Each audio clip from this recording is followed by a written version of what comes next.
Let's hit it.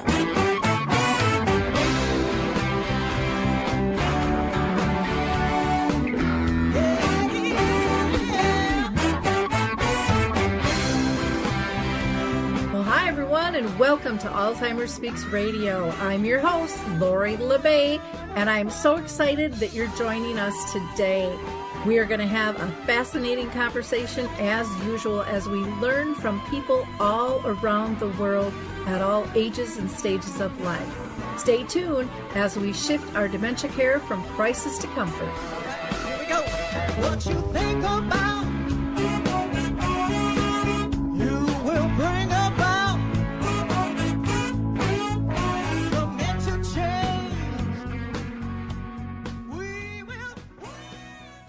Hi, everyone, and welcome back to Alzheimer Speaks Radio. If you liked our opening music, it's called Clarion Call by the Mark Arneson Band featuring My Adore. You can download it on any of your favorite music platforms.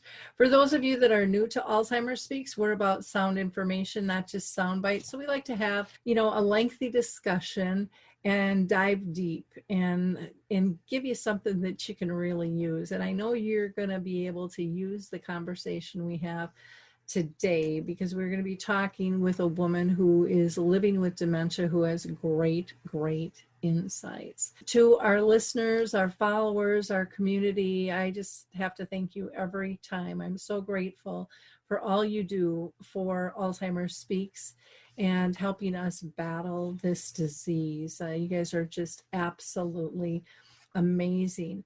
Now, before I introduce our guest, I always like to give a shout out to a few organizations, and I also want to point out some of the recent shows we've had. All of our shows are archived. We've been doing this since 2011, so you got plenty of listening to do if that's what you're looking for. Upcoming, we're going to be talking with Erin Blight, who is an author on caregiving, and then some of the recent shows that we just had was on estate planning with Catherine Potter, who's written an amazing book and has a wonderful family binder that you can purchase. We've talked about duty of care versus dignity of risk, which is really important when you're talking about quality of life. And we had the honor of having MD VIP on with us, who has launched a new brain health quiz, which is wonderful. In fact, I just took that. Now, I do want to give a shout out also to Artist Senior Living of Woodbury. They are doing a virtual memory cafe, so anybody in the world can participate in that. It's the third Wednesday of each month. And so October 21st will be our time at 1 p.m., and that is Central Time. You can call them at 612-200-0506, or you can go to their website, theartistway.com/Woodbury events. Also want to remind people that Coro Health is still allowing people to download two of their apps. One is called Music First. The other is Coro Faith. From their sites, just go to corohealth.com. That's CORO health.com. And then, of course, the memory cafes are just doing such a wonderful job. It's over 900 of them, but unfortunately, there's only about 50 of them that are doing virtual cafes at this time, and you can find those at the memorycafedirectory.com. Just go to Cafe Connect to find that. And last, I just want to give a shout out to the Footbar Walker. This is a walker like you haven't seen, but it allows patients dignity. It helps them build strength, and it really decreases a care partner getting injured in terms of trying to get somebody up and moving and in a standing position with a walker. So let me introduce our guest today. Well, I am so excited to introduce you to our guest today.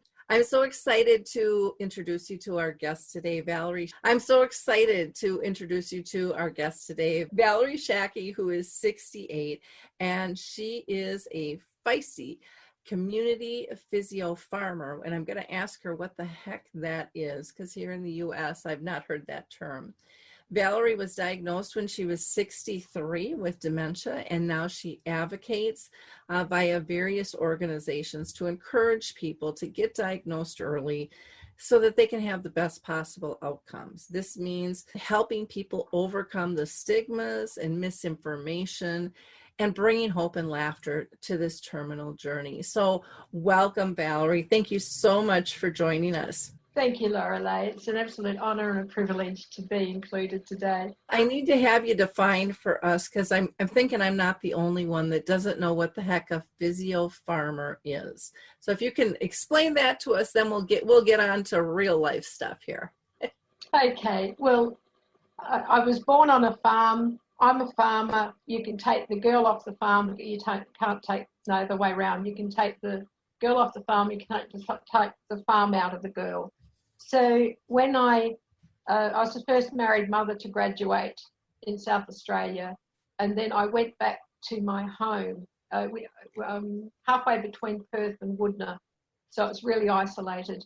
And then we share farmed for the next 20 odd years with my family, and I set up my practice. So that's why I'm a physio farmer. I was the only physio for hundreds of kilometres. Okay, well, thank you for that explanation. Now, I want you to kind of talk a little bit about your history as a child and how you think our childhood helps us cope better with dementia. I think that's a really fascinating thing to discover and to realize. For me, being on the farm, I was one of the younger one of 6. One didn't survive. But there was always 10 at our table. So if I had my jobs done, I was allowed to disappear for the day. So I would go off with my animals and my whip and build tadpole concrete things and build cubbies and go walk kilometres and discover and do. And I was involved. My dad was not concerned with gender. So if you had an interest, you were taught and you were shown. So I was able to be involved with so many things, with the butchering out of animals, with the how to make small goods. You know, my mother made sure that I knew how to sew and cook a meal and do all of the other things. But my role was to look after the goats and milk the goats morning and night. So when I was having my neuropsych assessment, the woman, after about the first half an hour, says, you must have massive cognitive reserves. So I have overcome all the multiples of deficits that you have. And I said, well, that is probably due to the upbringing where you were taught to be self-reliant, where you were allowed to make mistakes and find a better way of doing it, where there was no helicopter parenting at all. If you got hurt yourself, well, you were dusted off and stood up and you find a better way of overcoming it. And it was just a matter of, I fear now for this next generation on that don't have the widespread experiences to lay down that foundation of cognitive reserves that's going to be so needed in the later life. So that's the background of resilience and not fearing to fail. Failure is just another way of getting it right, and also being extremely determined. Always being a determined little miss. If I'll find a way, I'll always find a way. The other thing that plagues me at times, but it's also a mixed blessing, is I have a burning need to know, why is this so? And so that is why I've been chasing all the aspects of the various dementia, the various types of dementia, the various types of treatments, all the avenues. But I'm also a scientist. I can still read a scientific paper of any genre and give you back 6 points in plain speak, depending on who my audience is. And so I can work out what's the fake and what's the real deal. And oh my goodness, with the dementia now, my bullshit meter is really, really sensitive. So I don't do fake well, and I certainly will call people on things. They need to show their evidence, and I guess that's why at times I'm told I'm difficult by other professionals. So I find what you're saying absolutely fascinating, and you're right. It's very scary for our younger generation that does have the helicopter parents and grandparents and is restricted, and everything has to be perfect, and the expectations are up here, and so they're afraid to try.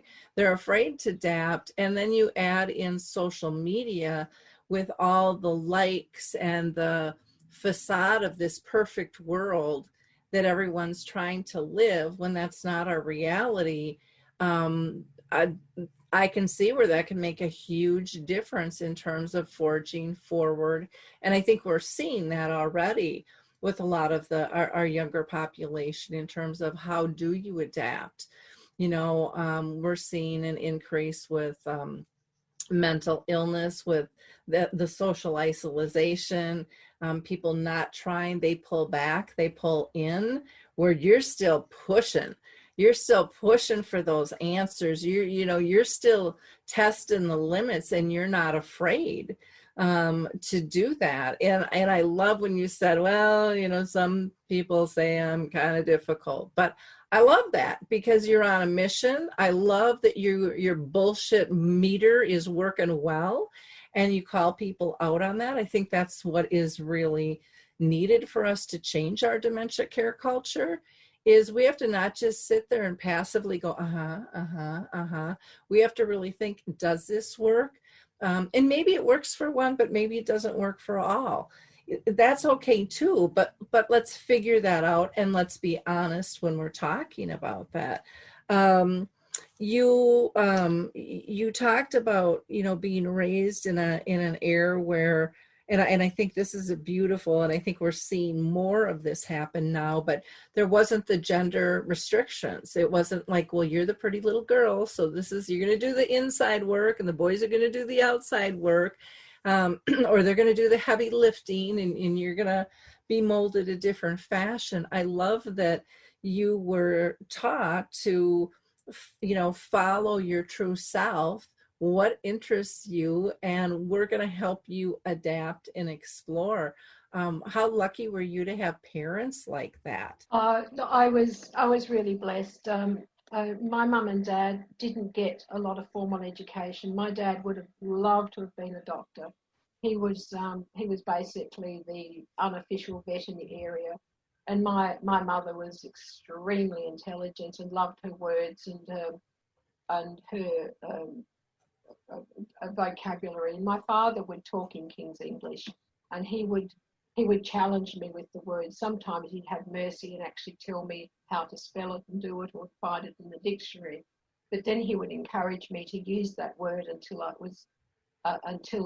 was familiar. So I have a huge vocabulary, and I'm often told that I talk very posh. But I'm thinking, well, if you have a correct word to use, why don't you use it? But part of the dementia and the difficulty with word finding means that there's a whatchamacallits and somethings or whatever. So I'm told that I'm needing speech therapy, but I'm going to be needing one who's very able to pick the high level of it. My parents were a beautiful Christian family and solid values, and never put you down. My mum, if she didn't have a kind word, she didn't speak. My father had health issues and grieved the loss of a son and found the comfort in a bottle. So it wasn't all sweetness and light. But I was 10 when he became sober. But I was his little, he made a harness for me for my dog. I trained the dogs, I trained the goats, I'd train anything that would let me train it. Because I love being outdoors. I was outdoors more than I was indoors. But I also loved to read. And if you had done your jobs and you were found on the bed with your nose in the book, you weren't told off. But if you hadn't done your jobs, it was a different matter. But we had enough for social gatherings. playing darts, playing cricket, playing football. Oh, these were the days. I'm a really, really good AFL footballer, but ladies weren't allowed to go out on the paddock and play.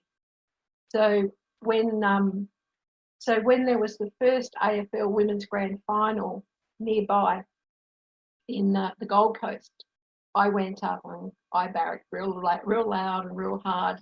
And the irony of it was the captain, Erin Phillips, her father, her grandparents were people that I knew from when I was the physio farmer back in Woodner. So it was just a round circle. So I have a passion for sport.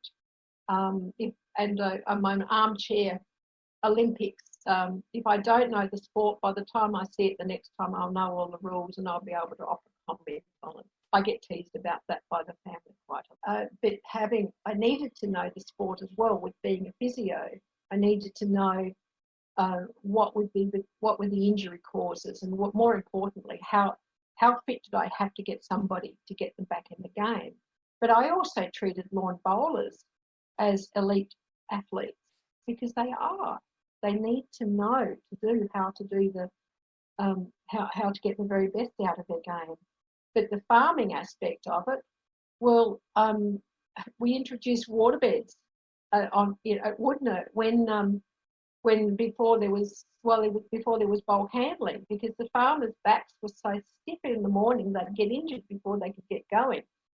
But the waterbed would keep them supple in the night, because if you boil your bones and the broth settles, it becomes jelly. So you've got to warm the jelly before it becomes liquid. So that happens in the joints. So that's why people are so stiff in the mornings, and they can get hurt before their jelly softens. So there was a company would put the waterbed in the house, and if the person wanted it after a month, they bought it. There was dozens and dozens of sold. It was really, that was still the area that they had mirrors up the top and velvet in other places.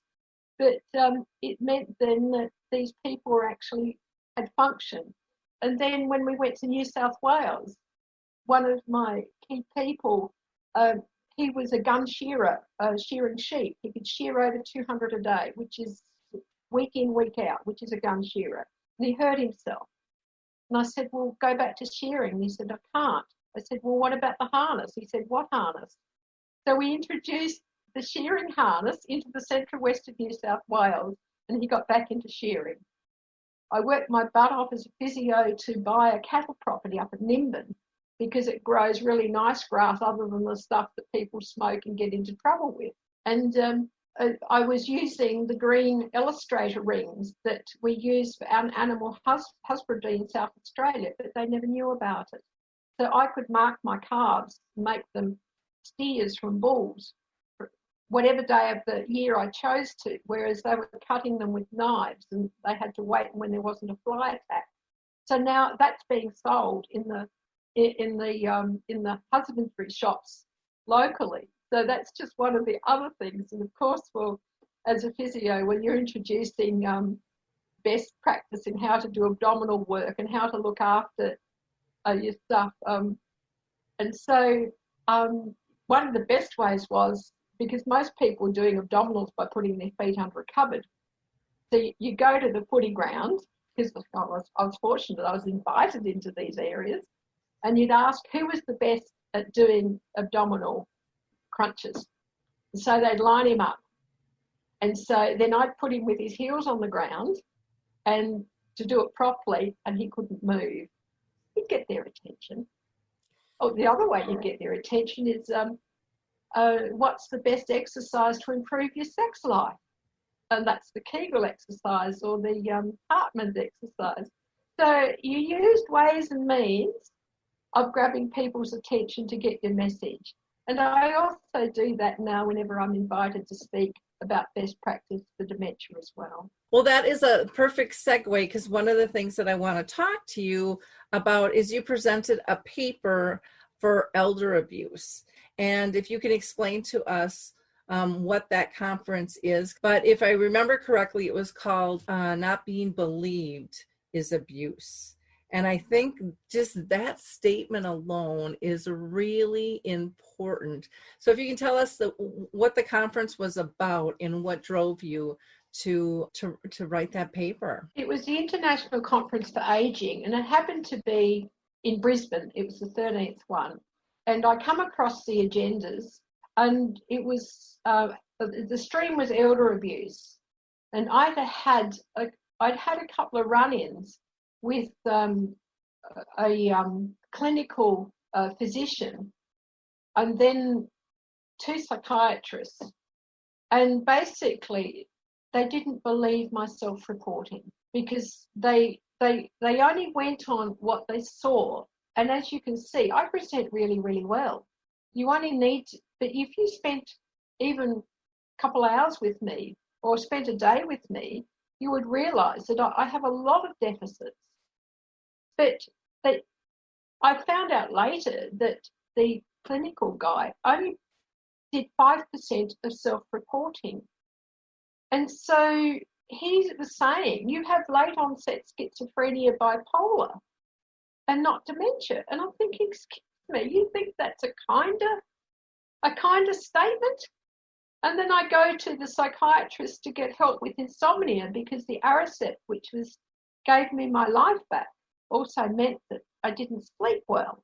And they were just saying, you've got to go off it. And I'm thinking, I'm a locked-in zombie. But they didn't listen to my husband. They didn't listen to the other family members, their written statements. They just went on what they saw on the day. And I thought that was incredible abuse. And so that was what put fire in the belly to deliver that paper at that conference. And it was one of those times, the national conference, over 600 delegates from 38 odd countries. And very first morning session, Dr. John Baird, who was the convener, had said to me, is there anything anybody has any statement? And I'm thinking, well, I do. I have 4 ways of finding Lewy body dementia early. And so it's basically IQ drop, more than 20, 3 to 4 cerebral funnies, a whole page full. And now there's a Lewy bodies, fast feet, you can hear me tap. If you can't, it's either Parkinson's or Lewy bodies, full stop. And then another one is now there's a Lewy body composite risk score and sat down. And so I guess I was noticed. So when it was time for me to speak in my little room, instead of the obligate, the complimentary 10 or 15, the room was crowded with 70 or 80 side room. But after that, I went and apologised to Dr. John Baird, saying, I'm sorry for, taking over that thing. And he said, no, but I know you.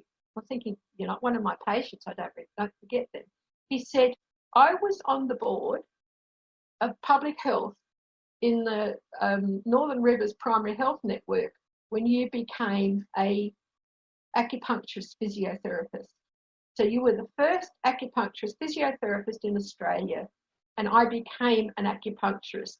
And his body language was, you got that right, you probably got it right about the dementia as well, about the finding Lewy bodies. Because I was so fired up because of Robin Williams. I think that was the saddest thing out. That poor bugger had Lewy bodies. It wasn't recognised. I actually read his autopsy and his coroner's report, and I picked 6 of the Lewy bodies composite risk score in it. If he had been treated differently and not given that massive antidepressant, inappropriate medication, he may have still been with us. But that's the background of not being believed as abuse. Well, I find it fascinating, and I think it's so important for the voices of people living with the disease to be heard. I mean, that's why I started Alzheimer's Speaks to begin with, was, my mom lived with the disease for 30 years, and I think she lived that long because she had so much to teach me, and that we needed to change how the world dealt with this. And, to me, people living with a diagnosis are the true experts. Nobody knows better than someone living with it. And And why, excuse my language, but why the hell we don't accept that as fact blows my mind. You know, we can read all the books and we can take all the tests that we want, but like you just said, it's a snapshot in time. It is not an overall thing. And I remember a million times my mom would rise to the occasion. Even when my dad died, and we were at the funeral, people were like, well, she's fine, because she stepped into her role of taking care of everyone. She really kind of disassociated that the man in the casket was her husband of so many years.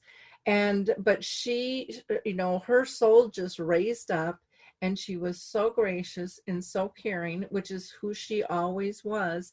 And that's all anybody saw. They didn't realize that she didn't really make this connection of that was her husband of almost 50 years there. And thank God she didn't at that time, because that would have been devastating. But I don't think most people look at not being believed as a form of elder abuse. I look at and I see so many people online with the diagnosis that are bullied, that are told they don't have the disease, they're nothing but a fake. And you know, it makes my blood boil. I have seen people's speeches and the way they write them out, and the font difference and the colors that they use. And it's like, I can't even read this thing, but they get up there and it's smooth as pie. But they've learned to adapt, to figure out what their brain needs to see. And then when you add a cause and a purpose behind that, I think, and this is what I've heard from people with dementia, and please correct me if you don't agree with this, but they say this raise in purpose kind of stalls off the disease. You know, it gives them another mission. It gives them an area of expertise where they know they're the expert. Others may not view them as that, but they're all out to change that and to educate people and to have a non-threatening conversation. And I just think that so needs to be done. I don't think there's anything much worse in this world of not being believed. And I've heard many stories where people are like, no, you're psychotic. No, you're depressed. No, you're this. No, you're that. And you know, like my mom was told for 10 years it was her hormones. And my mom would say, you know, this ain't my girlfriend's hormones. I mean, over and over, she would say that she knew something was wrong. Now, given that was 36 years ago, people didn't really talk about it, but she somehow, some way, she knew. And so I just value you and others like you who are willing to stand up and make these statements, because I think part of it, you know, in just your title, not believing is abuse. And all of us at some time in our life can go to that spot and go, gosh, I remember what that felt like, because it's happened to all of us. Now, you also can kind of enlarge that concept on who cares for whom when dementia hits the family. So if you'd please talk about that, I would love to hear your thoughts. I'm finding your insights fascinating. So thank you, Val. Thank you, Lori La. My husband's a Vietnam vet with PTSD, and he had the misfortune of also then losing his arm below his elbow. So I've been his official carer since 2004. That's when he got finally in his 50s. When these vets get into their 50s, they can't oholic hard enough. They can't work hard enough, grog hard enough, drug hard enough. However, they kept the demons down. They can't do it anymore. So they need to get professional help. And he got his professional help. And so I became his official carer in April 2004. And so that's been my role. And you know, I don't have a good, strong physio thumb for nothing. You will go to the doctor. regularly. You will take your medications every day. And basically, you will pull your head in and look after yourself. And, you know, his health has improved dramatically. And then he got to be 56, all the paperwork was done. And he said, I want to travel. And if you want to travel with me, you have to sell your practice. Now, that was, oh, God, that was my life. It was my passion. I was extremely good at being with complex pain was my specialty. I had the ear of 30 GPs and a dozen specialists.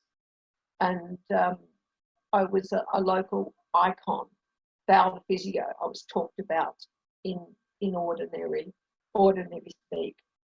But then the wheels started to slip off for me because I'm out at the farm doing all of this role, putting 500 trucks over weigh bridges, doing all the paperwork to what goes into 30-odd silos, making sure that the various trucks get out to the various paddocks with the right grade. But I started to slip cogs. I'm getting lost on a property that I knew like the back of my hand. I'm making mistakes, but only Laurie's seeing them. But the nephews are saying, what's wrong with Auntie Val? And so then there's having to text me the message. I could do 1, 2 and 4. I could do 1, 3 and 4. But when you've got paddocks that are 1,000 acres and you send them into the wrong end of the paddock, they're not really impressed, particularly if there's a boggy creek in the middle or something. So both Laurie and I knew that I was in trouble, and he stopped saying the wheels are, you know, you're losing the plot, because it was too painful. And so it was a matter of he was getting very frustrated with me. And then I had autonomic disturbances, and I couldn't handle the heat. I physically can't handle the heat. So if it gets over 31 degrees, I'm sweating. And we've got air conditioning in now, and I'm literally dripping. So this is part of, and I have a pain syndrome with the autonomic disturbance as well, and my blood pressure goes silly. And if I have an anaesthetic, I just told the lady when I had my hip repaired, I had a fractured knob end of July. I said to her, look out for me or I'll give you grey hair. Because as soon as she put me under, my oxygen sats plummeted.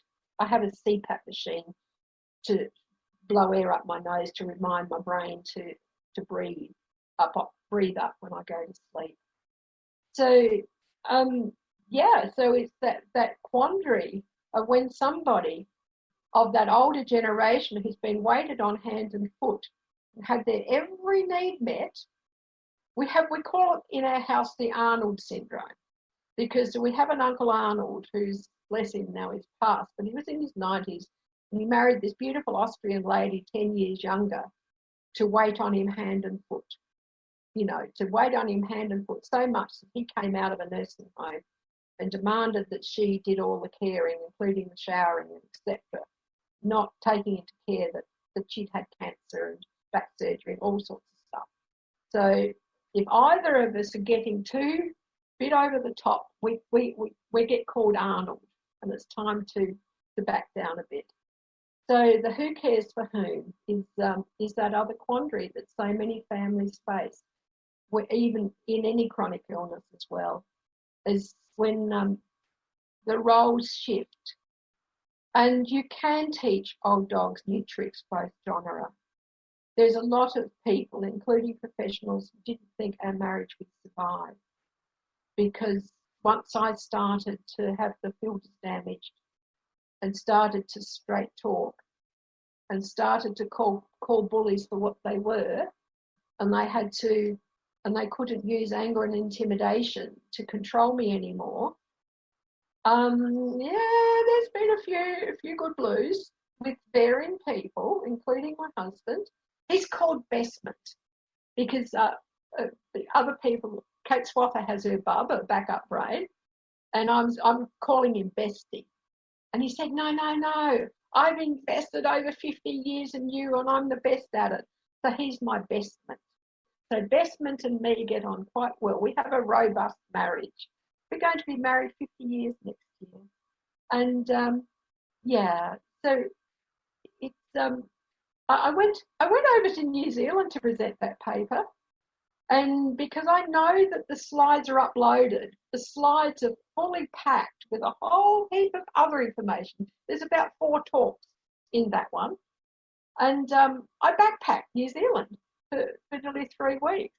I had quite a few adventures that some he knows about and some he doesn't, and but I went to Auckland at least 4 days before so that I was in good order to present the paper.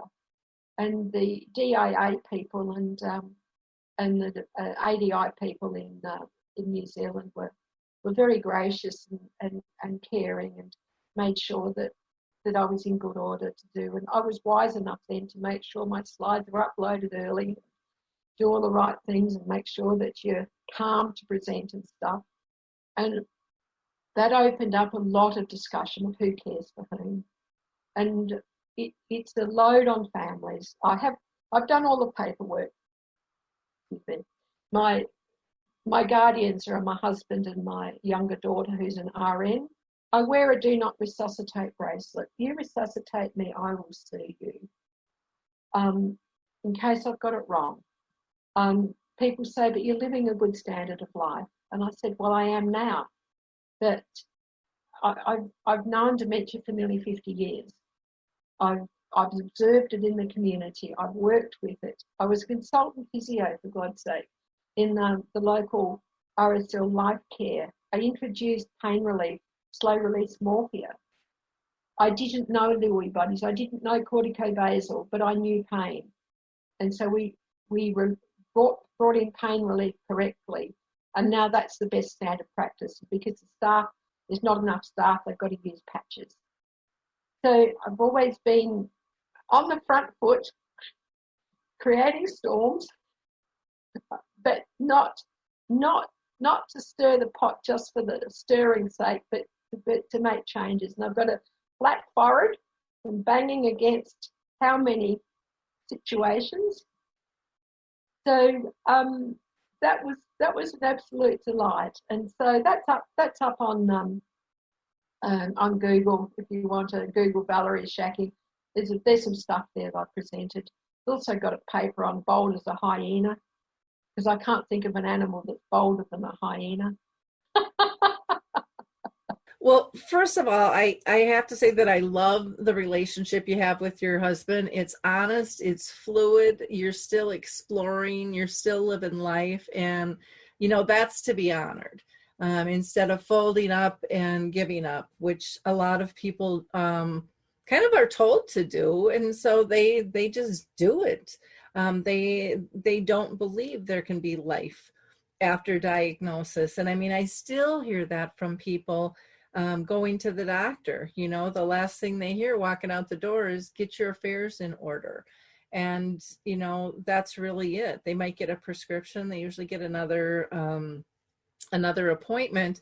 But as far as resources or belief or hope, there still isn't the direction I think that needs to be given. Now, you had also mentioned 2 organizations. One was ADI, which is Alzheimer's Disease International, and the other is DAI, and that is Dementia Alliance International. I found them, and it was the first time I'd laughed since my diagnosis. You have to have a form of cognitive impairment or dementia to actually be a member of DAI. You can be associates, but DIA, under Kate Swaffer is the CEO now. There was 8 people who set it up 6 years ago. They're world changers. They've actually got a place on the table at the World Health Organization. They've been in the bonnet for so many people, because they're showing a better way. And ADI, I'm still cranky. Why the hell are they just saying Alzheimer's? In Australia, when I was diagnosed, I didn't go to Alzheimer's Australia because I don't have Alzheimer's. And so I had that 18 months or whatever of torment and being in the dark. You need to keep people alive for the first 6 months after diagnosis, because it is so tough.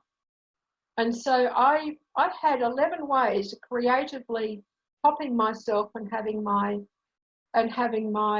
insurance policy paid out. And then it got really real because I'd already fudged my way through. A psychologist had 2 appointments. You're fine. I'm thinking I'm not. And when it got really, really real, and I went back and I said, I am not okay. And it was around about this time that I found DAI as well. And with that group, you can just be yourself. I often talk now of being a netherling. I'm neither nor. I don't fit into the ordinary community, and often I present too well to be comfortable, other people to be comfortable with me within the dementia world as well, unless it's with DAI where there's some others similar to me. So DAI has been my lifeline. I was invited to join Dementia Australia Advisory Committee. That was 3 years ago, the DAC. And just today, I've sent off an email to say that I will agree to another 3 years, please. I still think I have a lot to contribute, knowing that if things go pear-shaped in my husband's health or my health, that I can just step aside. So they're the avenues. And now there's a memorandum of understanding between Dementia Australia and DIA. So now they're in the same camp. I can support them both. And so Dementia Australia is basically saying, get involved with DIA face-to-face because they do it so well. And they do it all over the world. And with COVID now, they've got an extra session during the week because people were being locked in Australia. People are still shut in Victoria. We're a lot freer here in the northern New South Wales. So, they're proactive. And if you want to know what's current, and I also set up the DAI Brain Health Hub with Maria and Paula, talking about best practice, the Bredesen type protocol, the MEND and the finger and all these other acronyms of basically of improving your health. I'm always one of these, you aim for the 1%. This follows on from when the UK bicycle team were, amongst the top 10 in the world, but they weren't top. And they got a new coach, and he said, pulled in the 15 people involved, and he said, I each want you to lift your game 1%. And so now UK are the world champions, and continuing so, because that 15% improvement meant that they were now gold medalists. So that's where, when I talk about improving your 1%, you can improve your 1% over a wide enough area, you can improve your quality of life significantly. And so you have Bredesen talking about, I think it's 36 holes now it talks about in terms of the brain injury or blood-brain barrier issues. But the art of the game is what ones are relevant to you, because each person is individual. So for the ordinary person, there'd be 4 holes to plug. For someone with diabetes, there'd be 6 to 8. For someone with type 1 diabetes, I'd say 10. Someone with dementia has at least 15. Now, I'm conscientiously plugging 19 because I have issues, having been the farmer, with heavy metals. So I do hair analysis into clinical laboratories and chase the heavy metals. I'm also, unfortunately, had been irradiated by the complements of the POMs from Maralinga in the 1950s. We'd feel the whoop in our chest and see the clouds. So there's all of those things. There's so many horrible cancers and diverse stuff that's come out of those bomb clouds of that era. And then you think about, well, that's when sugar started, became an epidemic. That's when margarine was introduced and meant to be a superfood. Bloody 2 steps short of plastic. And butter was downgraded. So my bit is, depending on your age, I'm saying, well, I'll say if great-grandma just doesn't call it food, it's not, regardless of the advertising that goes with it. So I have an acronym CRAC: carbonated, reconstituted or refined, artificial and processed.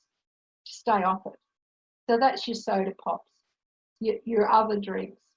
So you're going back to your basic foods, just simple basic foods, 4 ingredients type foods. And the most other important thing is sleep. You've got to get restorative sleep. I used to brag about how little sleep I needed. Oh, it's biting me in the bum now, because you've got to go to bed on an empty stomach. So you don't eat until 2.5 hours before you go to bed. And then if you've got sugar or insulin in your body, they're the bullies. So they little Pac-Man of macrophages have got to chew them all up. And then only after that's gone, then the autophagy repair stage starts. And so if you're still having a cup of tea and a biscuit and sweet tea at 10:30, you never get to restore your brain or the other cells in your body. So that's probably one of the biggest things is go to bed on an empty stomach, and that nightly fasting. There's a sweet spot between 12 and 16 hours of nightly fasting. Mine is 13 and a half. And if you can fast, fluids only for 3 days, you can re-switch on your immune system. And I've done that several times as well. The other thing about is please get tested for sleep apnea. That's a really simple one to fix. If you've got to understand that dementia takes 30, 40 years to show symptoms. So you've got to start looking at from your 30s to 40s or even earlier. And so the other thing I would do differently is I would not have let my waistline get bigger in my mid-40s. I tore a hamstring badly. And after that, I just wasn't able to be as active.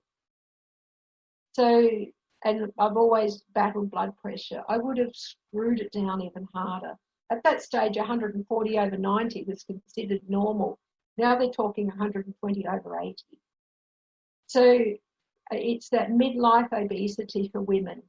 I would have begged to go on HRT, even though I was 57 when I finished the menopause, because the longitudinal studies show that HRT actually protects the brain. And it's a matter of, I think it's, not sure of the commuter, I think it's Bredesen talked about a cognoscopy. We have colonoscopies regularly, and I was found at 55, and I have to have regular colonoscopies because I grow little nasties that could be bowel cancer. If we had colonoscopy starting in our mid-40s, what are your risks of getting dementia? And you can start battling it. Having it again a decade later, what are your risks?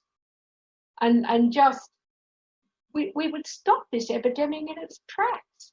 Well, you've covered so much. I don't even know where to start. One thing that I do want to kind of go back on is when you had said I can now represent more than one organization because they're not feuding. And that was a real big thing. And for some organizations, it still is. And people need to understand that. Here in the U.S., for example, the Alzheimer's Association would claim an ambassador, and they couldn't speak unless it was their script.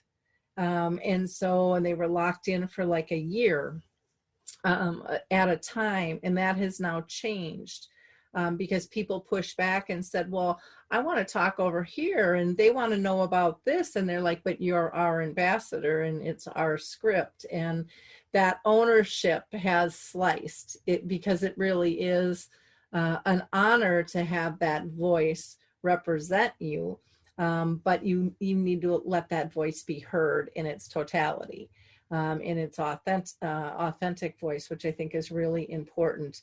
You had mentioned about, Alzheimer's Disease International, why don't they change their name? And I struggle with that as Alzheimer's Speaks, but for Alzheimer's Disease International, I think, and I could be wrong here, the reason they don't change it is because they're the association of Alzheimer's associations.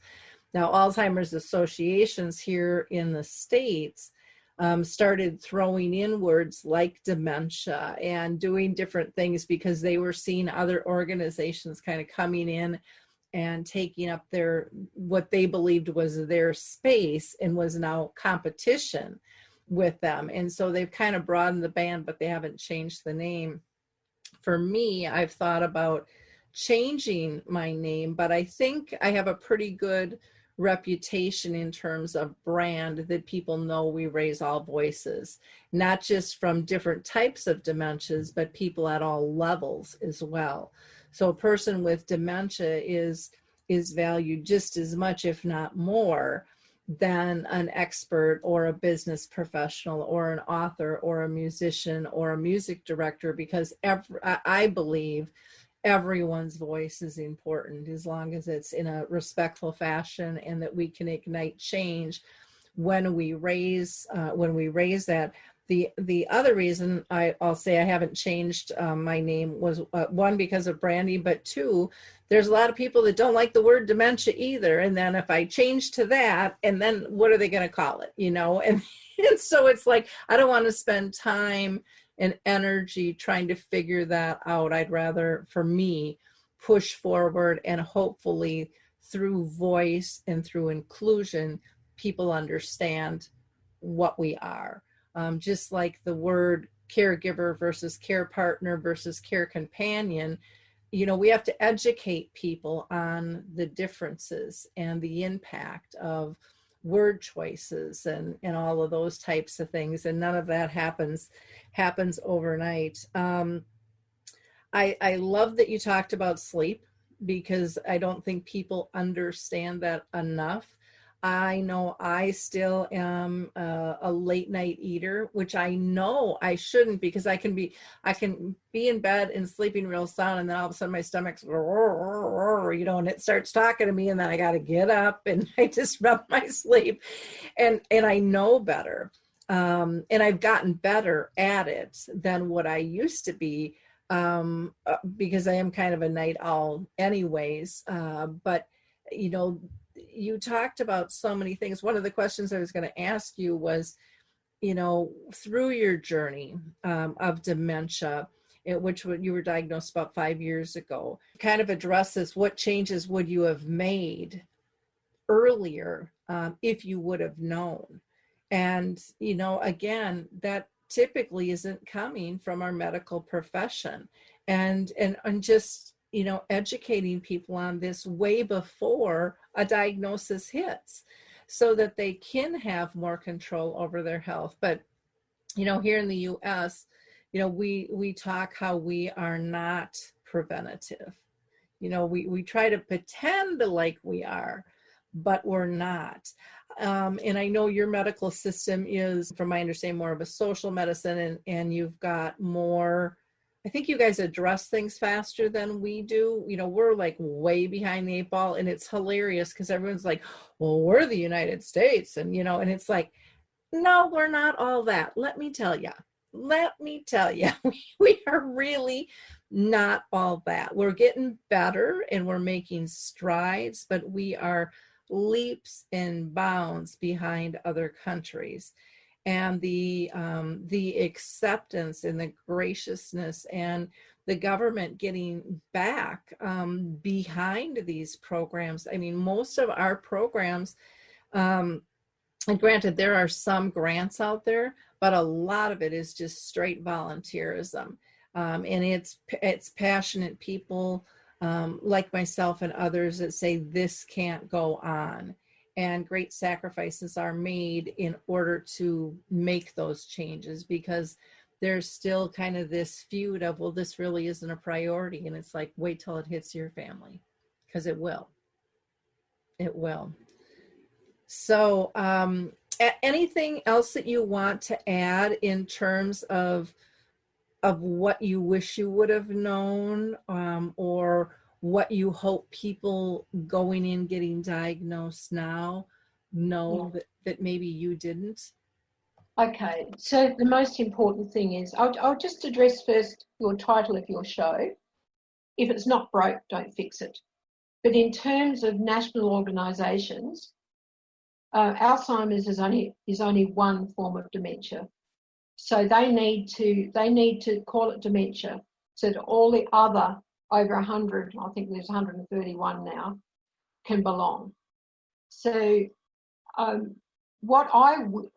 it's happening now that we now have Dementia Australia, and I would be hoping that in every time that someone is diagnosed, that they're also given the information pack that's available from Dementia Australia that has a dementia guide in it, so that you can refer back to, and has that, I'd say let's make it a fridge magnet, the 1800, 100, 500, because it's such a shocking diagnosis that, well, for me it was a relief because I was finally vindicated, because none of the professionals didn't think I had it.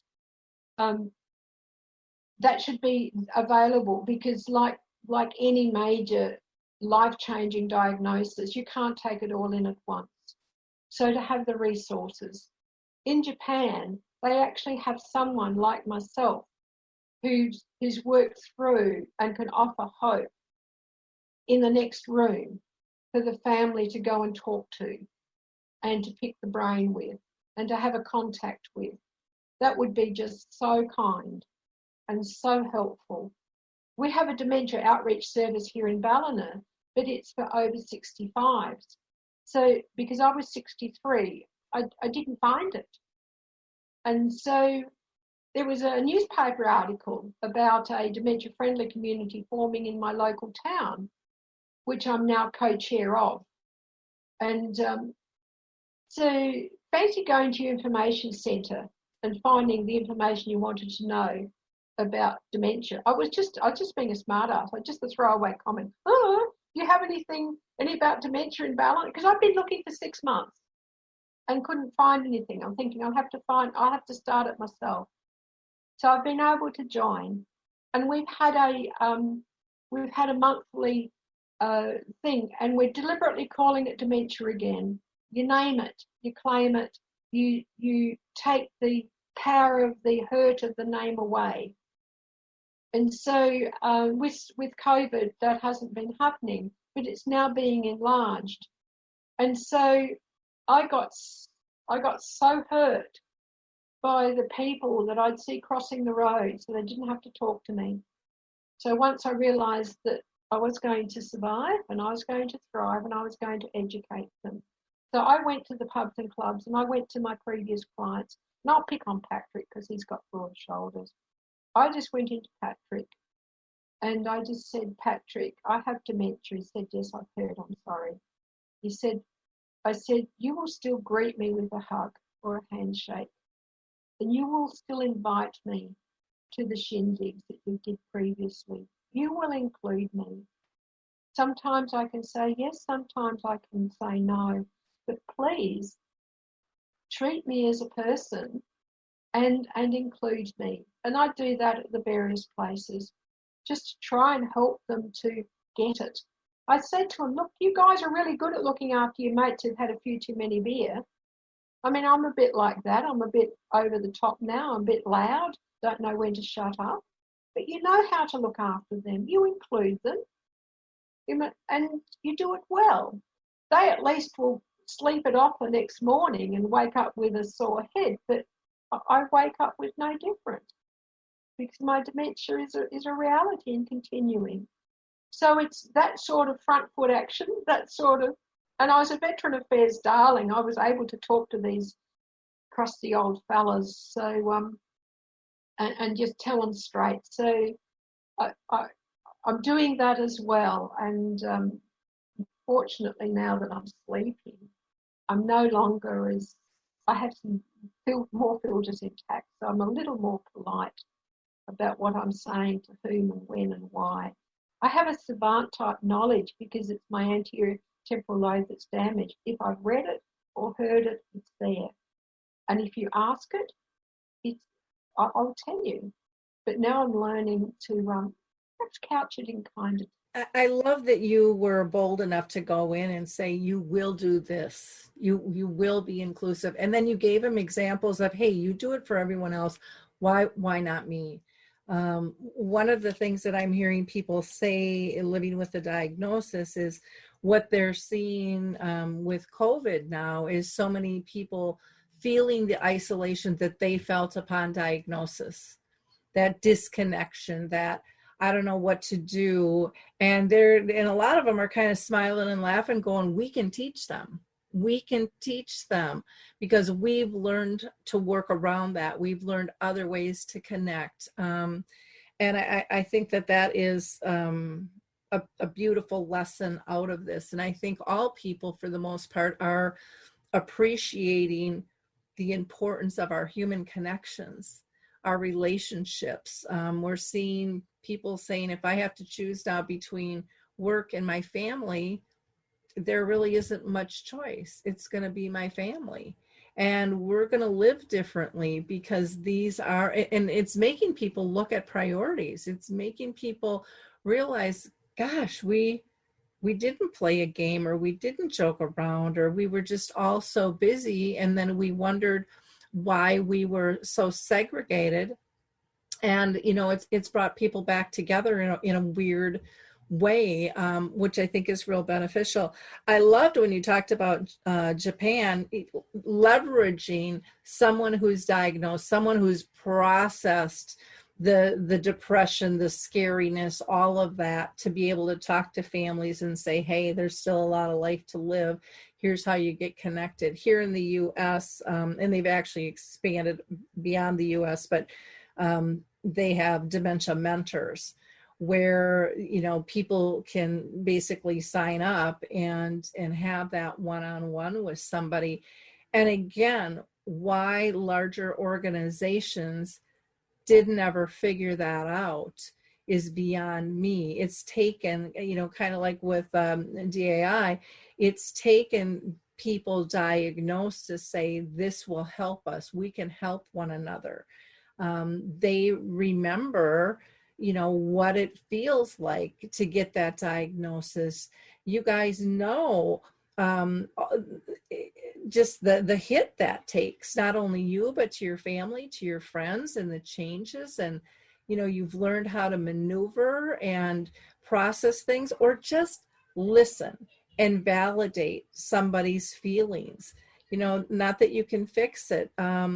Those things are massively important in terms of support. So again, I think the voice of dementia is so critically important.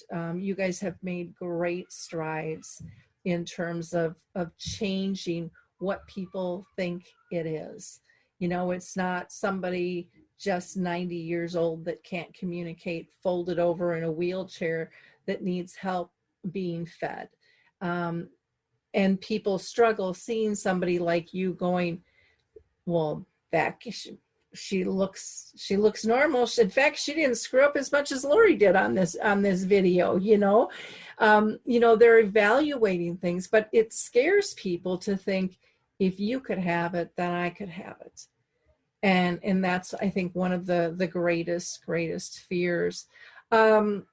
You are doing so much to change the trajectory of the disease, and to have that authentic voice and that heart, and to come with options. It's not like you're just going to say, this is the way it is, but this is how you adapt. You know, this is, let's get creative together to make this world better. And it's not just dementia. I firmly believe what's good for dementia is good for all of the world, and a lot of different diseases or just stages of life. You know, we can learn to be more accepting and more respectful and more worthy of friendships and relationships than a lot of times what we are as individuals. So I just want to thank you so much, Val, for your time today. It's just been amazing. Val, do you want to tell people what the best way to get a hold of you would be and touch base with you? I have first of all, in terms, my catchphrase is, because I work with disabilities in the whole story, you get it right for dementia, you get it right for all the other disabilities as well, because the areas of the brain affected is that. I have a Facebook page. Val's journey. Dementia is a word, not a sentence. It's a closed group, but if you look to be part of it, that's fine. But I'm chatting on a lot of other sites as well. So you'll see me on Dementia Alliance International. You'll see me on Dementia Australia. You'll see me on Sarah Ashton's sites, joining the dots for dementia. Facebook's my work. Thank you. So no, I haven't formally done a URL and on a blog and a thing. I just think that I'm a bit busy at the moment, and that's enough at the moment. Thanks. But I really, really appreciated the chance to have this conversation with you.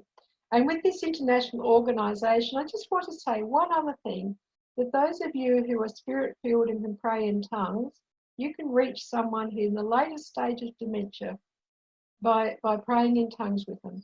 If they're Christians as well, you'll have them.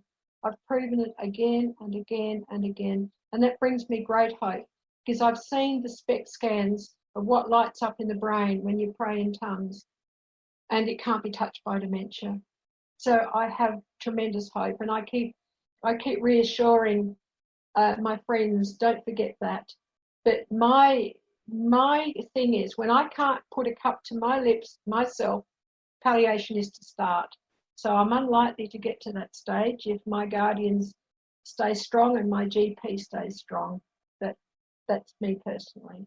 When you talked about, not letting go of those relationships, my mom, like I said, lived 30 years with the disease. So we went through all kinds of stages. And what it taught me was the different levels of unconditional love that I didn't even know existed. You get married, you have a child, you think those are unconditional levels. Dementia will teach you deeper levels of consciousness and connection that will blow your mind away. My mom started coming to me in dreams, and people can say I'm crazy, but it happened, and at 2 a.m, she woke me up in a dead sleep going, "Hey, I'm not going to be around much longer. Get your butt up and finish my obits." She talked very plainly after she passed. When I, finally was going to go to sleep, my mom, I could hear, it was like a band playing in my bedroom, and they were playing the Happy song by Pharrell, and it had passed its peak. But for 2 nights in a row, it was all night long. That song kept looping over and over and over. And what kept being pronounced to me was, "What makes you happy, Lori? What makes you happy?" And the third night, I went to sleep so exhausted, and I just remember looking up at the ceiling and going, "Mom, I love that you're around. I love that you're connected to me, but my God, I gotta get some sleep." I said, "I'm exhausted." And so that night, the band didn't play in my bedroom, but it was almost like they were in another room. And twice during the night, it was like the door just creaked open, and I heard those key phrases. And I remember waking up and just kind of smiling and going, "I get it. I have to ask myself these questions. Thank you." And, we are still connected. I still talk to my mom all the time. I feel extremely close to her. I know she's guided me through all of this. Even in her dying process, I was called to speak to a couple groups out of state. My family thought I was having a nervous breakdown, and I'm like, this is what she wants me to do. This is what she's told me to do. She wants me to continue this work. And so she had everything orchestrated for me to feel comfortable. And I remember being in Arizona, and I thought we'd talk on the phone, even though she, was in hospice. She was pretty much non-responsive, or you would think she was. And my daughter said, "Well, how about we do FaceTime?" And so here I am, connecting. I can see my mom laying pretty much comatose in the bed. And I remember going to my first keynote, and I said, Mom, we're in this together. I expect you there with me. And as I walked up the steps on stage, I tripped. I didn't fall. And when I looked up, it was all white, bright lights. I mean, and at that moment, I didn't know if she passed or she arrived. And I went on and I did my talk. I got off the stage and I called my family, who was all in the room with my mom, and I said, you know, how's she doing? And they said, my daughter said, Mom, it was the strangest thing. She said, you told Grandma to come join you. And as soon as you hung up the phone, her body heated up. She got beet red. We could not cool her down till about 10 minutes. I'm going to cry. and I said, that's about the time I got off the stage. And then she calmed back down again. Well, I have similar connections. When my mum dropped with a heart attack at 70, and I was just a bit more than 6 minutes away. So I know the bend in the road where her spirit left the body and reassured me. When my dad died, he waited until I could come across from Ballina right across through to Adelaide, and he passed the next morning. But I was really, really close to my Auntie Regina. She was, 98 at the time, and she had this stroke that affected her throat. And they resuscitated her because they thought she was in her 70s because she was always so nicely dressed and whatever.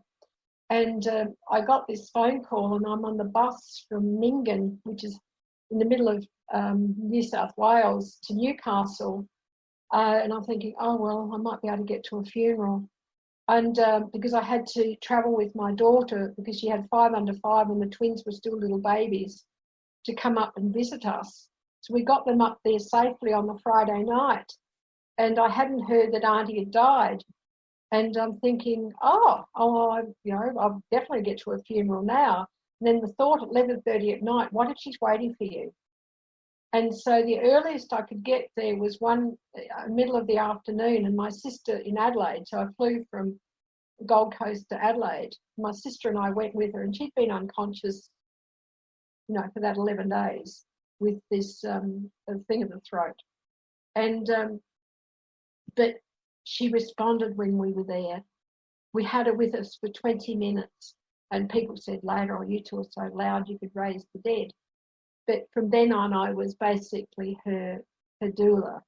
And so my sister organised that I had a car to drive home that night when she was dead at about 11ish. And I was back there first thing the next morning. And she was doing the death rattles. And I said to her, Auntie, you've got to stop making that noise. You're going to scare your daughter Kate silly with that too much noise. And her daughter Kate had to go take the grandson to a physio appointment. And in that stage, and we were just knowing it was time, and both Kate and I said to the staff, if you need to increase the morphine drive, but we're quite okay with that. And they said, no, we just allow the process to happen. She's not distressed. So Kate was saying that Mum wants me to read the obituary, but I don't think I can. So I'm sitting next to the bed next to her head, and Kate's sitting next to me, and she gets the obituary out and I read it out aloud. And I said, oh, that's wonderful. And this body that's been totally still does this great roll, move in the bed. Well, at least you got that right. And then Kate said, well, I really don't have a suitable photo for the front of the thing, because Auntie had organised everything, but, well, we needed a current photo because that was a couple of years ago. And she showed me the photo. I said, no, I've got a much, much better one in my brag book. And so I walked to the end of the bed to my handbag and got it, and came back and showed her the photo. And in that time, Auntie slipped away. And that was, fair enough. But then suddenly the joy of the Lord came into that room. Just absolutely filled the room. And we were acting like we'd been drinking her medicinal brandy, and then you're having to do the mandatory phone calls and wear high as kites. And it went on for 20 or more minutes. So when the staff were coming in to do what was required and just do their final goodbyes. You know, fortunately, she was brought back from the hospital to her own bed where she'd been for a period of time. And so they were coming in to say goodbye to Mrs. Schultz because she was just such a delightful lady. And, you know, that the joy of the Lord. I've been in other situations where it's been extremely peaceful. But when I considered that she had over 100 first cousins, she had these miscarried babies that she hadn't met. She had her little boy that died unexpectedly at 5. She had her most adored Albert waiting for her. Of course, there was too many. And of course, they burst through to welcome her, including my mum. And so it's just taken any fear of what's coming ahead. Part of me is thinking, I really want the process of dying so I know what it feels like. That's a scientist in me. Other part of me is thinking, no, I want to be lifted up in the air when Jesus comes and see what that's like. So anyway, that's not my role or my problem. But I just wanted to it's not very often that I get to share that experience of the reality that is just the other side of the curtain.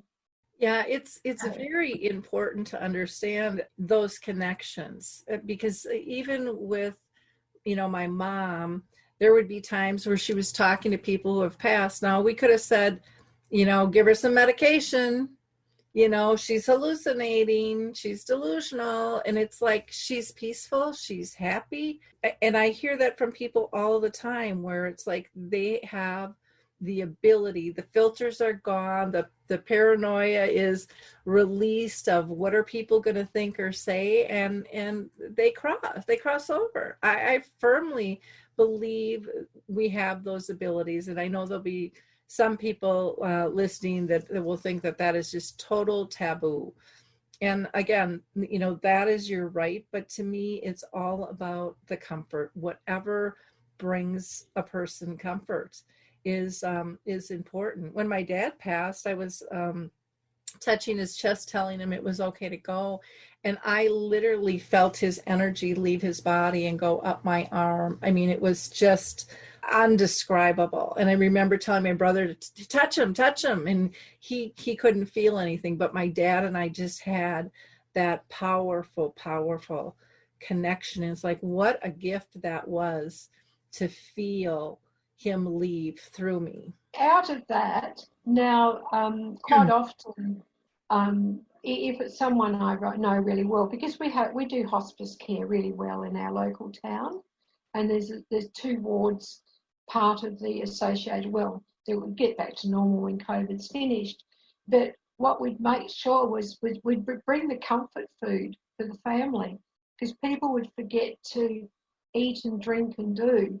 So you come in with that, you know, the box of donuts and the sticky buns and the, you know, and a really nice coffee or something. Just bring in some nice cups as well, because there's a lot of time involved, and I think it's really important that the people take the time. The room is big enough that there's the table that family members can sit around and talk and do while the person who's passing is being cared for respectfully as well, and they're included. And people can hear. They can hear it all. And they know, and it's really, we've got to understand then as well that you don't talk in somebody's hearing if they're unconscious, because if they'll come back, they'll call you on it, because there's so many areas to our psyche that we forget about, because we only get caught up with what we can see and touch. But we also are a spirit, and it's really, really important to make sure that our spirit is in good order. Our soul has to be worked at, and that's been battered and done, and that needs to be healed, and often needs inner healing and memories, because none of us get through life without scarring. And, you know, you think of the amount of abuse, the sexual abuse, the verbal abuse that comes through. Fortunately, our society is improving, that gets called on it now and gets called for what it is. That's bullying, it's abuse. I don't know whether it's so much in America or not, but in Australia now that, you know, there's everywhere you go into public buildings, there's phone numbers for domestic violence to ring and do. You don't have to and there's refuges quite readily available for people to escape to. It's not all women abused. Women can be abusers too, but it's the majority of them, and it's the poor kids. Oh, my heart breaks for the kids that get. Oh, we've covered a lot of topics. That we have. This topic is really an important one, and one that people don't have. It's kind of taboo. People feeling comfortable with someone passing and what to expect. And to me, it's one of the biggest gifts in the world to be able to be there for somebody. And I've had the honor of being able to do that with many family members, and just such intimate, important moments that are just, you can't even put them into words. They're just at a whole different level, and can bring you, I think, such great peace in terms of being there and helping somebody pass, because there's lessons to learn. And that was another thing my mom taught me at the end. She came to me also in a dream saying, Lori, you can't be here when I die.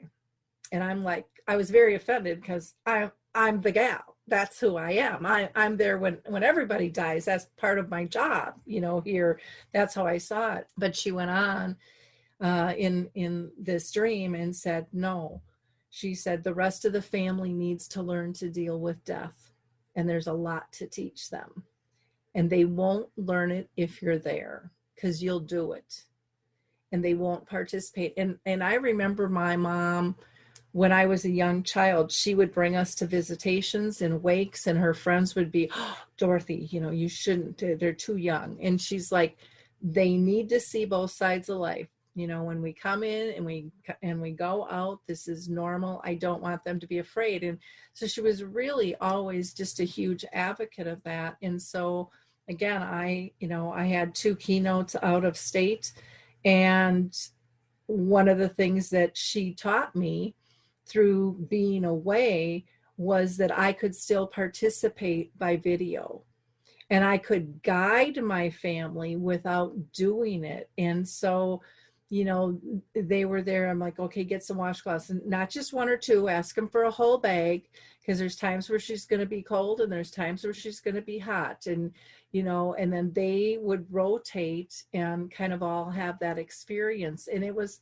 really brilliant. And then they got to hear, from my side, being, at that time, a long distance, caregiver.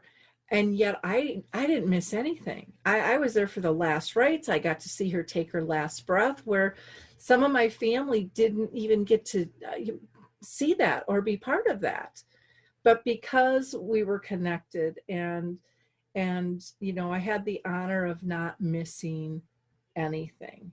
I mean, that's truly how I felt through the experience. But sometimes we have to listen to those inner voices or those dreams or whatever. We have to be brave enough to connect with that and say, I trust this and I'll honor this.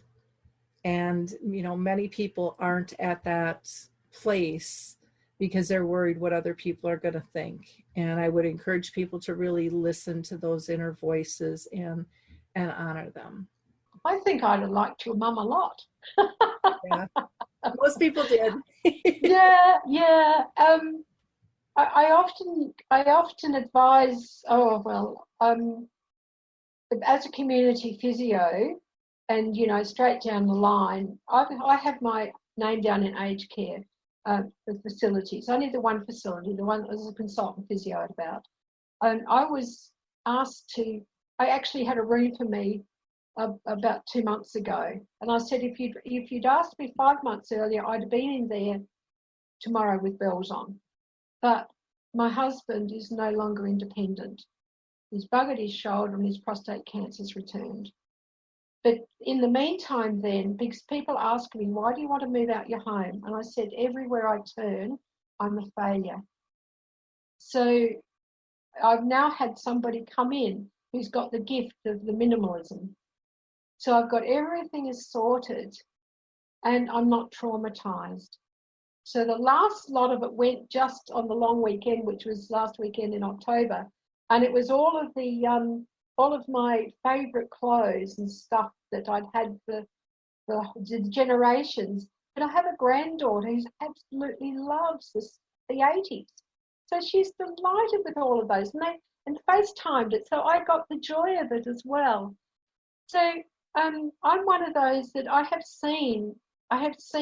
often do home visits specifically to see how is the other person going. It's fair enough for the person with the issue. They're often old vets. How is the wife going? How is the caregiver going? Are they burnt out? And many times, again and again, 18 months after there was a crisis, the woman would get breast cancer. It was uncanny. You'd be getting to almost mark it on the calendar and ask them to go and get checked because it happened too many times. So I was always advising, go into care so that they can come and visit you and they don't get to the point of hating you and so burnt out. Because if they die, you're going to have to go into care anyway. Why not go in there while you can put roots down? But in terms of people dying at home as well, unless the family's experienced with it, like your family has been, I'd be saying again, don't do it at home, because the nuts and bolts of it, if you don't know what's going to be happening, is too traumatic. And if that's in your home, how can you go back to it if you're traumatized? So go into hospice care, set up yourself there 24/7 as you're able to, and have the experts do the nuts and bolts stuff, and you can do the nice stuff. So again, that's the hard-nosed farming physio with the life's experiences, just saying what I have found works and what doesn't work. Well, and I used to sell real estate, and I mean, that is true. People would say, every time I go into the kitchen, I see that's where my husband had his heart attack. I keep reliving that over and over and over again, and everyone is different, but that is an important thing to address and understand what and how that's going to impact you. And some of those things you don't have the answers to, but it needs to be at least discussed and thought of from all angles. And sometimes people will say, but that's what they wanted. But would they want you to be traumatized? Probably not. So well, they hadn't thought it through. They hadn't thought what the nuts and bolts are. Mm-hmm. And again, they're just being selfish in that respect. Because they've gone, and then it's a bit like suicide. It might stop your pain, but it just spreads it to everybody else. Yeah. So there's always the bigger picture. There's always the other side of the coin to look at as well. Yeah. And everybody's choices are going to be different. But again, the important thing is have the discussion, and don't just have it be a shallow discussion. Go deep. And that's what we need to do with dementia, is to continue to go deep, to push the envelope, to push our dementia care culture so that we really do shift from crisis to comfort all around the world, and allow people to have peace within a disease. And I love that term, shift it from crisis to comfort. The other bit would be, and I've got to do it to honour the daughter who works in ED, just get your living will, get your wishes in writing. Go to the solicitor and put it in writing how you want to be treated if you have a crisis. I mean, you can be 24-year-old and have a massive stroke. Do you want to be resuscitated? You will be resuscitated unless you have it in writing that if I don't have quality of life, you aren't to resuscitate me. I mean, that discussion came up again when I had my hip repaired. If I couldn't get a spinal block, I'd have to be intubated, and knowing that I have risk with anaesthetics. So we finally agreed that if I was after 2 days in ICU, they would have the discussion with my guardians, my family, about what was going to be my quality of life. And so quality of life over length of days is what we need to be talking about. So that's where we need to get back to preventative again. And fortunately, it's shifting in Australia, that there's as much emphasis and money spent on research and prevention than it is on finding the cure. And while they're focusing on the amyloid mafia, they're not going to find it, because the amyloid and the tau are there because there's an inflammatory problem. And the inflammatory issues can start in the gut. So you've got to look at the big picture. And so find out what you're allergic to and stay off it. We grow wheat by the hundreds of thousands of tons, and then I find I'm moderately allergic to it, not just gluten, wheat. And then I'm moderately allergic to soya. Who would have thought? But staying off of that, that's what the blood tests found. I don't like milk, so I don't have milk, but I can do cheese and cream and butter. So again, be proactive in your health. Settle your end days. Get all that in order, and then suck the marrow out of life. Live it to the max. That's my motto. I love that. And I think, with getting healthcare directives in order, that's something that we need to do as soon as we're legal adults. This isn't end of life stuff, and we have to have these conversations. They don't have to be difficult. It's just smart living. And I think dementia is teaching us to live smarter and healthier and more connected lives. So again, Val, thank you so much for your time today. I really, really appreciate our conversation. I just found it fascinating. So thank you. What a privilege. Thanks. I appreciated it. Well, hi, I'm Lori La Bey, and I wanted to tell you about Alzheimer Speaks, which is another great podcast. You see, my own mother lived with dementia for 30 years, and I felt lost. Did you know every 3 seconds someone in the world is being diagnosed with dementia? Odds are it's going to hit your families too. We want to help you connect to services, products, tools, research, and stories so you can be prepared. Please subscribe to Alzheimer Speaks on your favorite podcast platform.